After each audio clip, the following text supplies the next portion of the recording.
It's summertime here in the Northern Hemisphere, and that means that you might be going on vacation. But what do you do with your reptiles for that week that you're gone? Today, I'm going to go over the top 5 vacation reptiles, the ones you can leave for a week and not worry about it. My name's Adam, this is Diamond, you're watching Wickens Wicked Reptiles, stick around.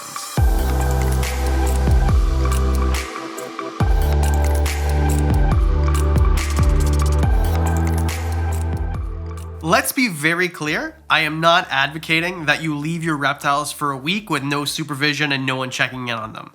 At all. In fact, what I would recommend is that you have someone check in on your reptiles every other day or every third day, something like that, at least once while you're gone. But this list is about the reptiles that person that you're going to get to check your reptiles isn't going to have to do anything. They're going to go look around, make sure everyone's okay, and leave without doing a thing. That is the idea here. So they would be fine a week if you left them, if everything's automated. I still am trying to recommend, so I don't get crucified in the comments, make sure someone checks on your reptiles. Okay, let's start it out. Number 5, Dumerils boas. If you watch this channel for any length of time, you know I love Dumerils boas, and the reason I think they make such great pets, if you want something a little bit bigger, is because they're so low maintenance. This is a terrestrial, kind of drier type species. Most people in their homes, on average, are gonna have a humidity that is conducive, whatever the word is, for Dumerils boa. So the idea is here, you're not gonna have to hook up some sort of misting system or anything like that. They'll be fine the way that they are. I would just recommend you leave a big water bowl. And this is why they're number 5 on the list. They're not kind of closer to the top of the list, simply because they are big. These guys can get to 7 feet sometimes. Not super common, usually 4, 5, 6 feet, something like that, but they can get pretty big, and they're heavy bodied, which means they can knock over water bowls. And although they would likely be fine if they knocked over the water bowl the minute you left the room, like the little stinkers that they are, and then you came back and they'd be fine for that week without water, I don't recommend ever leaving an animal without water. And this is a risk. So my recommendation here is to make sure that you have a very sturdy water bowl, because the idea, remember, is that whoever comes and checks on your reptiles while you're gone doesn't have to do anything. And as long as that water bowl doesn't knock itself over so that it has to be replenished, no one's gonna have to do anything. I mean, if you feed them 3 or 4 days before you leave, and then they're gonna poop the day that you leave, you clean it up, they're not gonna poop, and they're not gonna need to eat, likely, well, definitely not gonna need to eat, but likely won't need to poop while you're gone. So literally nothing has to be done. Oh, and one caveat here that just seemed obvious to me at the beginning, but I want to make it very clear. You have to have everything automated in order for any of this to work. So get yourself a smart plug. There is a link in the description below. It's an affiliate link, so I get a couple cents, but it costs you nothing extra. These are the ones that I use, and I recommend that you put your lights and whatever heat source you have on this. I also recommend that you use a thermometer hygrometer that has Wi-Fi so it can send you an alert if something's wrong. I use this Govee one, there is a link in the description below. This is the one that I use, and that way you know if it gets too cold or too hot, if something malfunctions, you don't come home and find out about it later. You're gonna know about it immediately, and you can call whoever your standby is to say, hey man, go check on my snakes, something's wrong. For the same reason that I have a smart CO2 and smoke detector is the same reason that I have one of these Wi-Fi Govee type things that can let you know, hygrometer, thermometer, that's gonna let you know when something's going wrong. Okay, so Dumerils boas, back on track here, back on point. Big, awesome, easy to care for. They only eat every 2 weeks. Some people go even a month once they get big. Oh, one more caveat, sorry. All of these are adults. This works for adults. Babies are different. This list is taking into mind that these are adult animals. Amazing reptiles, one of my favorites of any snake, of any reptile species, and they don't need much attention at all. You can easily leave for a week, have someone check, and probably never even need to open the cage. Number 4, all similar reasons in a smaller package, California king snakes. I love my California king snake. The thing that makes them great is they're so low maintenance, and they're beautiful, and they're awesome personalities. Now, California king snakes like to eat tons, but that doesn't mean they need to eat every day.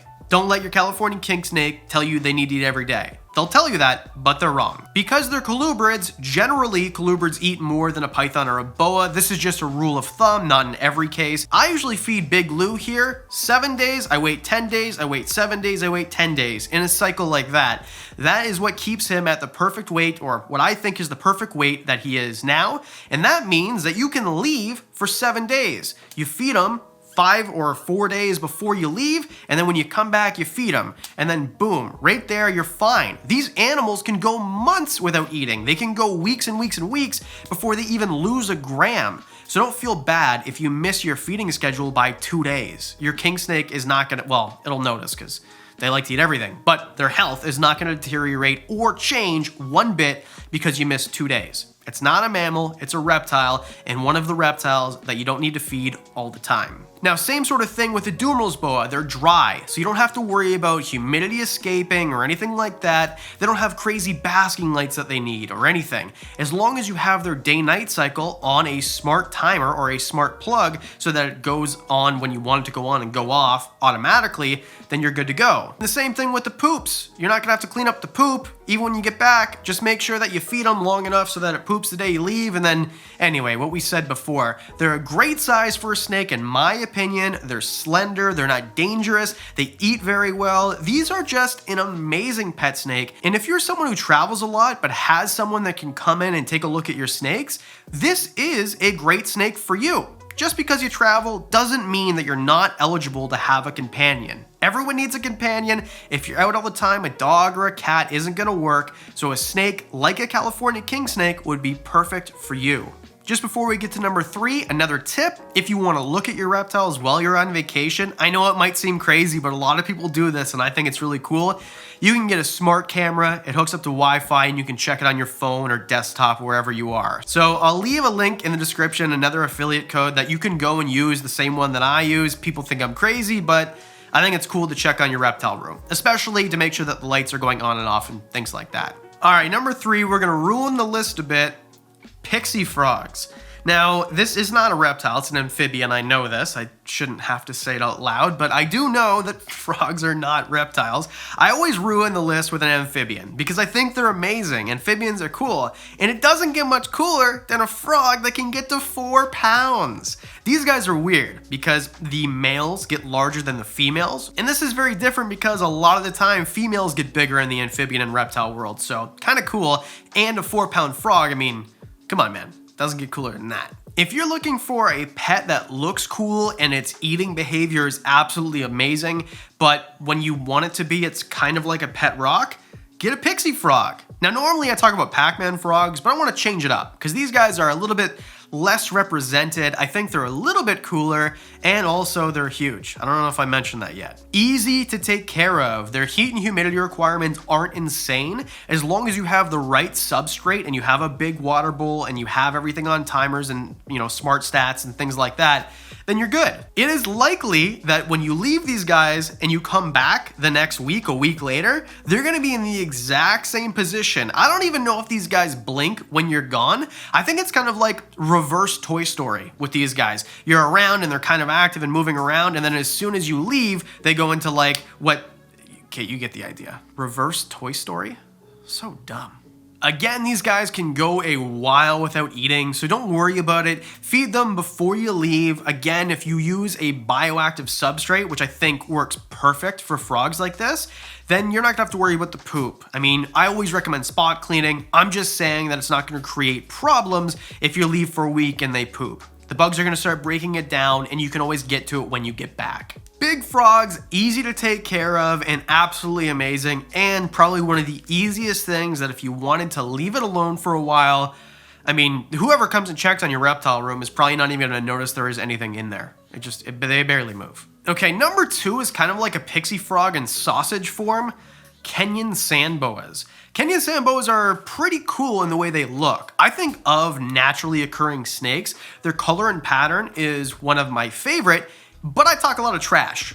okay? I'm not gonna deny it. I talk a lot of trash about Kenyan Sand Boas because they're kind of boring. Like, they don't really move that much, to be honest. A lot of the times you won't see them for weeks on end. You'll have to check to make sure they're still there because they go into the sand or whatever substrate you give them. So it's kind of like having a pet sandbox, I've said before. I know the sand boa people hate when I say that, but they can never really refute it. Here's my thing. I love sand boas. I think they're cool. And especially if you're someone who wants an animal that you don't really want to look at it like a display. You'd rather take it out and it be handleable, because a lot of them are, especially if you work with them. And a pet that you only have to feed and clean up the poop once a week, or sometimes less.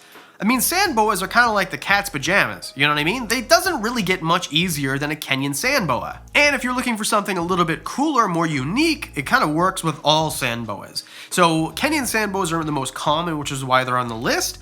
I just think that if you want an animal that's gonna get like 2-ish, maybe a little bit bigger than 2 feet, and something that's going to eat for you very well, most people don't even keep them with water bowls at all. I recommend it. You should do it. But they're not going to be big enough that they're going to knock over the water bowl and disrupt the humidity, because with these guys, your issue is going to be if it gets too high rather than too low. I'm sure you see a trend here, right? Like, as long as the humidity doesn't have to be too high where you have to worry about that, a lot of these are pretty easy. And again, it's a snake, so you don't have to feed it every week, which is pretty dope. So you leave and you come back, and I mean, you could really go like the 4 days before and 4 days after without feeding the thing. So Kenyan Sand Boas are awesome. So many morphs, so beautiful. And if you're looking for something that just kind of comes out when you want and you don't have to look at it when you don't, which is a weird way to, why would you not want to look at them? They're so beautiful. Anyway, you get the idea. Kenyan Sand Boas are pretty awesome. Number 1 vacation reptile, and one that might surprise you: leopard geckos.